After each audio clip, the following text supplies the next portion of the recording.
Um alerta importante para você é sobre a facilidade de fazer compra pela internet. Facilidade que pode se transformar em dor de cabeça se a entrega tiver atraso ou pior, se o produto nunca chegar.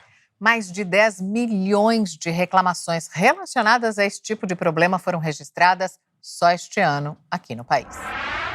Olha, foram 60 dias de espera por 2 poltronas compradas pela internet. Os móveis nunca chegaram. Essa é a história da médica Marissa Campos de Oliveira Reis, que conversou com a equipe do Jornal da Record. Só que ela não é a única, não. Mais de 10 milhões de reclamações foram registradas até setembro em todo o país. O atraso ou a não entrega de produtos está lá no topo das queixas de consumidores, causando dor de cabeça, frustração e desgaste financeiro e emocional. Na hora eu recebi o e-mail de confirmação, fui esperando, o tempo, mas acabou que não chegava. Bom, hoje a gente vai falar sobre como essas situações acontecem, por que elas ainda são tão comuns e o que os órgãos de defesa do consumidor, como o Procon, podem nos sugerir. Fique atento às dicas. Já já tem Black Friday, compras de fim de ano e para nos ajudar, está chegando aqui a técnica do Procon São Paulo, Nilciane Zalpa, que vai responder as nossas perguntas e dar dicas práticas para a gente se proteger. Oi, Nilciane, bem-vinda. Olá, obrigada pelo tempo de vocês. Muito obrigado a você também. Bom, esse número impressiona, né? Mais de 10 milhões de reclamações em todo o Brasil, de janeiro a setembro. E o atraso na entrega de produtos está ali no topo da lista.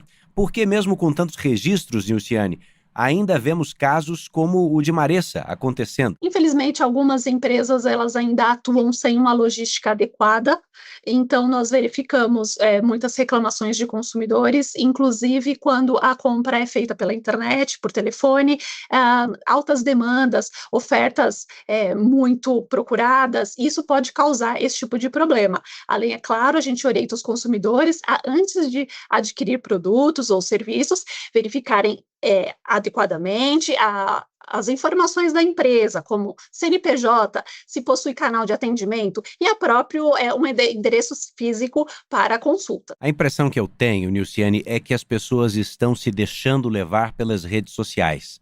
Nessa catarse coletiva que vivemos, de ficar rolando o feed para cima em busca de novas histórias, de alguma anestesia, vêm as ofertas e algumas delas parecem ser insuperáveis. Ali mesmo já está o canal. Botou o dedo para cima, entrou no site, escolheu a cor do produto, colocou o endereço. Às vezes a pessoa pode comprar até pelo próprio telefone sem preencher cadastro nenhum. As ofertas têm um peso emocional sobre as pessoas nessa época do ano ou em qualquer época do ano, nos levando a mais casos de frustração? Nesse mês de outubro, nós lançamos até uma pesquisa no ar, pesquisa dos 60+, como eles lidam com a busca de produtos na internet e o recebimento de ofertas. Foi identificado que a menor parte desse público adquire os produtos, em torno de 25%. Porém, muito embora poucos adquiram, mas mais de 66% tiveram problemas com esse tipo de compra. Então, identificamos sim que os consumidores, eles são afetados pela publicidade. Ao adquirir produtos e serviços, eles podem vir a ter problemas, como os que foram levantados nessa pesquisa que foi identificada pelo Procon.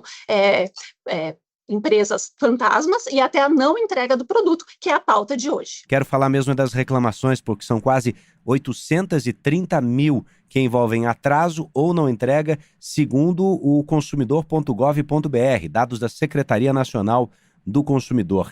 Existe algum padrão nas empresas que mais sofrem queixas? A questão da logística, Então, as empresas, quando elas ofertam produtos de forma massiva, atingindo muitos consumidores e não conseguindo abarcar essa demanda, isso a gente vê como um padrão. Então, agora em época de Black Friday, orientamos os consumidores que fiquem atentos, façam buscas, verificando se a empresa pode ser confiável ou não. Se é a Nilciane Zalpa, assessora técnica do Procon, quem vai fazer a compra online, e na hora do pagamento tem que escolher entre cartão de crédito, boleto bancário e Pix, Você escolhe qual dos 3 meios de pagamento, hein? O consumidor tem que ficar atento ao seu próprio orçamento doméstico, né? E também levar em consideração que, ao adquirir um produto, um serviço, escolher a forma de pagamento, ele deve verificar condições como se a cobrança de juros ou não, num parcelamento, se há desconto no Pix, e ficar muito atento na hora de pagar o produto, porque quando ele identifica, por exemplo, que ele está adquirindo de uma empresa e o beneficiário é um CNPJ, uma pessoa física, ele deve ficar alerta, isso pode ser golpe. É verdade, bem lembrado. Bom, sabe por que eu fiz essa pergunta? Por trás dela tem essa obsessão das pessoas pelo imediatismo. Deixa eu pagar mais rápido, que quem sabe chega mais rápido. Mas com esse festival de não entregas ou de atrasos, questionar o pagamento depois de um Pix feito é mais difícil do que entrar em contato com a central do cartão de crédito e contestar a compra. Tô certo ou não? A contestação de cartão de crédito, sim, realmente pode ser mais efetiva, até por conta do contrato, né, que a empresa tem com a administradora do cartão. Então, antes de repassar o valor, se o consumidor contesta lá no cartão, ele entra em contato com o fornecedor para confirmar a entrega ou não, e se não tiver sido feita a entrega, sim, ele pode, sim, fazer o estorno do valor. Agora, boleto bancário e Pix, fica um pouco mais complicado, pois a instituição financeira, ao receber uma demanda do consumidor de que o produto não foi entregue, ela volta na conta do fornecedor e muitas vezes pode identificar que não há valor nenhum lá para possivelmente reaver o valor ao consumidor. Difícil, né? Bom, e quando uma empresa deixa de entregar produtos, quais são os principais direitos do consumidor? Quais as medidas imediatas que ele pode tomar? Digamos que o prazo era de 5 dias úteis e se passaram semanas. O que ele deve fazer, hein? O consumidor, ele tem direito ao produto. Então, é o que a gente chama o direito de receber o produto, né? É a oferta, o cumprimento à oferta. Claro, existem situações em que, por exemplo, o produto está descontinuado, e numa eventualidade de descontinuação, uma impossibilidade mesmo de entrega do produto, o consumidor pode pedir o reembolso da quantia paga, todo o valor, ou a substituição do produto por um outro equivalente. O que é importante é que o consumidor deve agir de forma célere.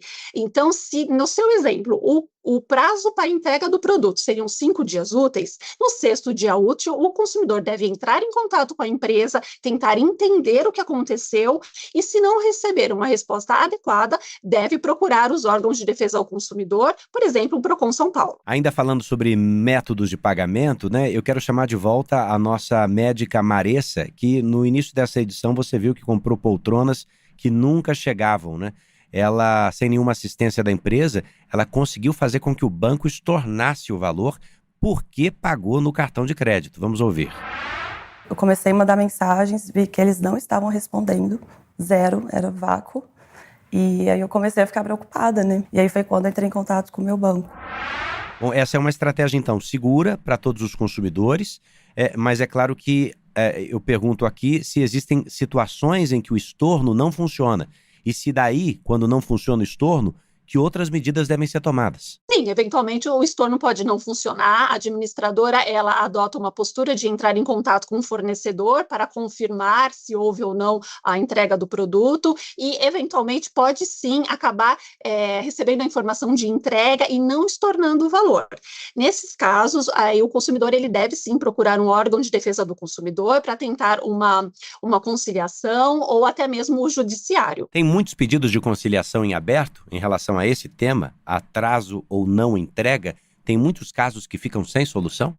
A questão do atraso ou não entrega, a questão da conciliação, vai depender da empresa atuante, né? Se é uma empresa já solidificada aqui no mercado, aí a empresa, para manter a reputação dela, ela faz acordos e resolve o problema do consumidor. Temos que verificar também o motivo da não entrega, se foi uma questão logística ou aquilo que a gente iniciou no começo, né, falando até uma empresa fantasma ou de má fé. E aquelas empresas que nem sequer estão no Brasil, que são apenas atravessadores de produtos importados. Quando você compra, você sabe pelo prazo de entrega que vai demorar mais de 20, mais de 30 dias, então esse produto provavelmente vem da China, por exemplo.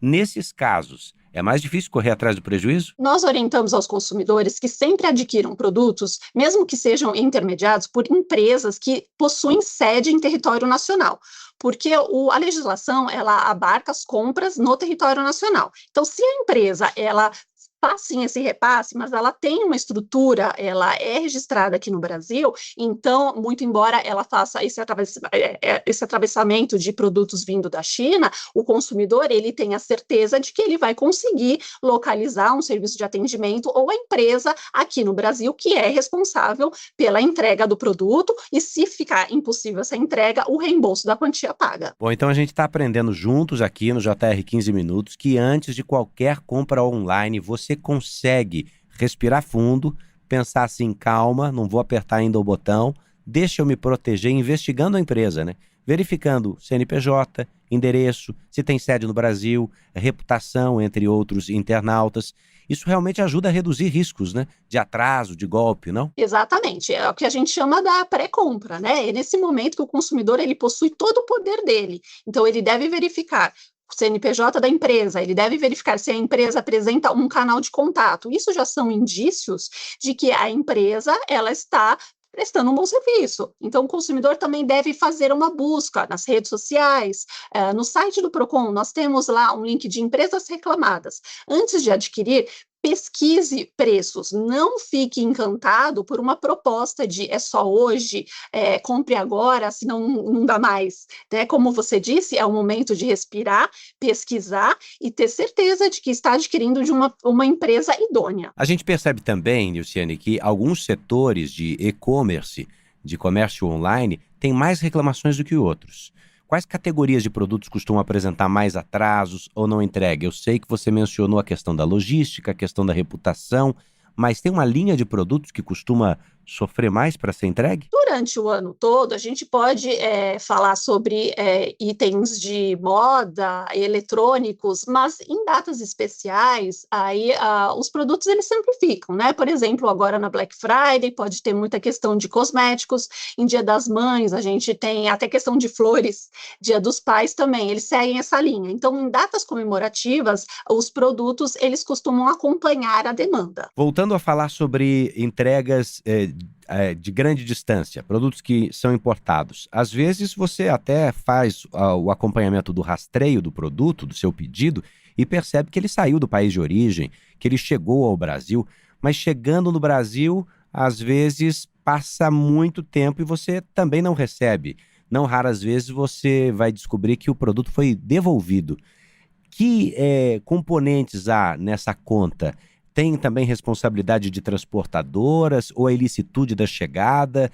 A alfândega tem que ser consultada? O que o consumidor precisa saber para que se explique por que demora tanto? As empresas, principalmente de transporte, elas também são responsáveis, mas o consumidor deve ficar atento que quem responde a ele é o lojista, de quem ele adquiriu o produto. Então, existe uma data estimada para que ele receba o produto. Essa data, ou sendo ultrapassada, ele deve se dirigir ao lojista. O lojista que deve prestar todas as informações, todo o auxílio, e se não conseguir resolver a questão diretamente com a alfândega ou outros transportadora, aí o lojista que deve fazer, então, o cancelamento com o reembolso. O consumidor não precisa procurar outras fontes. Ele deve entrar em contato diretamente com quem vendeu o produto. Nilciane é assessora técnica do Procon, vamos caminhando para o final da nossa entrevista, mas não sem antes falar dos Correios, que eram quase os únicos responsáveis por entregas no país. Hoje existem diversas transportadoras privadas. Essa multiplicidade ajuda a agilizar as entregas ou cria mais risco de problemas, na sua opinião? Essa questão das transportadoras privadas abriu a concorrência, não há como se negar isso, mas o consumidor deve ficar atento à questão de logística mesmo, né? As empresas, as lojas, elas devem procurar parceiros confiáveis, porque existe toda uma organização que deve ser observada para que o consumidor não saia prejudicado. Então, as relações entre a loja e a transportadora, elas devem ser claras e devem ser precisas. Todas as informações devem ser passadas ao consumidor, inclusive essa questão dos trâmites e o próprio acompanhamento, a rastreabilidade do serviço. Está terminando assim a edição 1289 do JR 15 Minutos. Eu agradeço a participação, os esclarecimentos de Nilciane Zalpa, assessora técnica do Procon São Paulo. Muito obrigado. Nós que agradecemos, o Procon São Paulo fica à disposição. O seu podcast aqui na Record tem produção de David Bezerra, das estagiárias Amanda Fusita, Bárbara Maiato e Yasmin Logrado. Sonoplastia de Bruna Franco, coordenação de conteúdo Deni Almeida, direção editorial de Tiago Contreira e vice-presidência de jornalismo de Antônio Guerreiro. Você pode acompanhar o JR 15 Minutos no r7.com, nas redes sociais do JR e nas principais plataformas de streaming. Bora pra próxima!